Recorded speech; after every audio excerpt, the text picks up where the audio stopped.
Okay, so I'm Carrie. I am the founder, president of BookChant, and there's been a lot of conversations on various social media sites like Reddit about piracy related to web novel platforms, specifically people who are operating bot scrapers who are going through scraping stories, re-uploading them onto their platforms like Amazon and, of course, Google Books and things like that.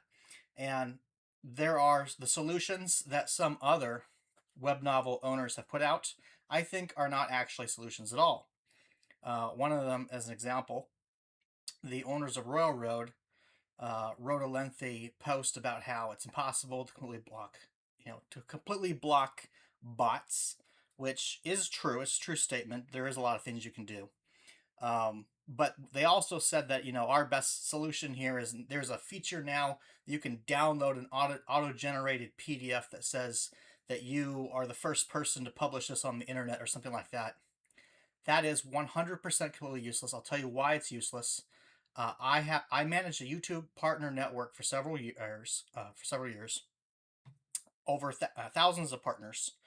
Um, I have a great deal of direct personal experience interacting with employees in person, in actual room, okay, real meetings, YouTube employees, related to content ID issues. I'll tell you 100 fucking percent, they don't care about some PDF that says that you own something, okay? They don't give a shit about that. And YouTube, of course, is not Google Books, but it's a Google company. They're all trained the same way. They all start out as Google interns. Okay, they're all trained the same way. They don't care about some PDF. What they care about is copyright registration. Okay, registration of a copyright registration. That's the only way you can actually legally enforce your copyright in the United States and pretty much the entire world as well.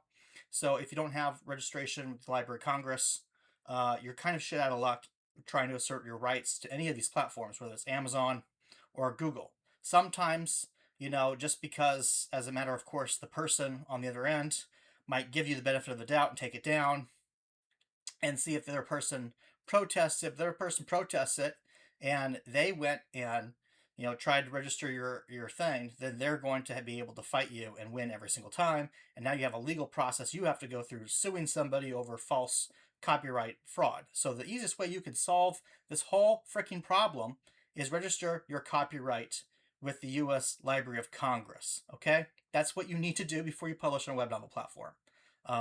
That's just facts. Okay, and most people, of course, aren't going to do that, but that's what you need to do if you're really concerned about piracy. But this is what BookChant already does to help people reduce the piracy. Okay, now you can see this is a web page of ours where we have a content locker. This content locker requires somebody to have to follow the page to keep reading it. Not follow the page, but follow the story itself. Follow the story and follow the author at the same time. So this is public facing. This is what people see if they're not logged in, but it's also what they see if they are logged in and are not following the story. So because the authors can set these pages up this way, they can actually deter the botting. Now, it was said I think it was said by the owners of Royal Road that, they can always just pull it from the machine code. It's on the web page. It's not really machine code, but, the scripting language in here, right? Of course, that's how bots work. They go through your HTML, which anybody can bring up in Google Console, and you can clearly see if I go down to the different sections here. Okay, let's see, where am I? Where am I in the code here? We're at that asset. Okay, we're not that asset, not that asset. Then I think this is a paragraph that's the bottom of the locker. Let me just get it. Okay, here we are with this. This is text here. Okay.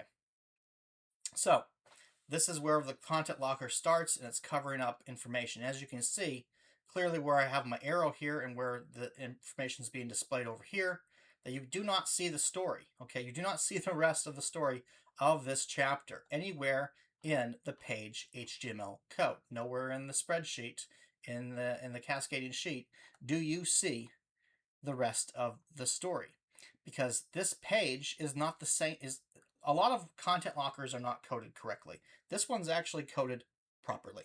Okay, this is a different page that is seen if you're unless you're following the story.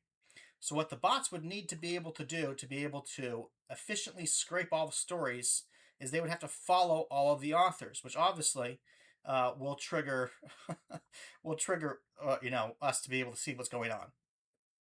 So there's all kinds of things that you can actually do to actually make it easier to detect bot scraping behavior. And of course, that don't exist on Wattpad, doesn't exist on Railroad, doesn't exist on all these other web novel platforms because they're not built by people who really have a full understanding of web development, don't really think about the security aspects, probably don't have a lot of experience with the rights management aspect like I do, as someone who ran what's basically a talent agency of thousands of YouTube partners and had to actually deal with people at companies like Google. Um, this has been designed in a way to make it so it's harder for the bots to infringe on your rights, and it just gives a little bit more. Makes it easier for us to detect if people are being malicious on the website. Okay, now just like everybody else, we use Cloudflare. Um, we're able to detect a lot of automated LLM agent bots using things like Perplexity, which is the most common browser people are using nowadays for doing all the scraping and automated stuff. So we're blocking that completely. There's some other browsers as well that we should probably block because they have similar stuff going on. The DuckDuckGo browser, for example, likes to rewrite your page fucking HTML code, which is malicious, in my opinion, as does the Brave browser. They're both browsers that are very popular with people because they have been very effective at convincing people that they're all about privacy, but they're actually not. Obviously, they make their money through ads, just like everybody else does. They just lie about it, and they try to maliciously, break through things like content lockers, which is impossible to do on the way this page has been designed. So the uh, point here is that if you're really worried about piracy, BookChant is the best platform for you to be using because I have a great deal of understanding of these rights issues, and I have an idea of how things should actually be designed when we're trying to prevent people from doing malicious things that are very common. Scraping is a really big issue with YouTube MCNs as well. So I care about it. It's not the whole reason why content lockers are on here. Content lockers are actually here mostly because it's a really great way to funnel people into becoming subscribers. You're asking them to take a free action, which is to follow the author of the story to be able to continue reading the story that they like.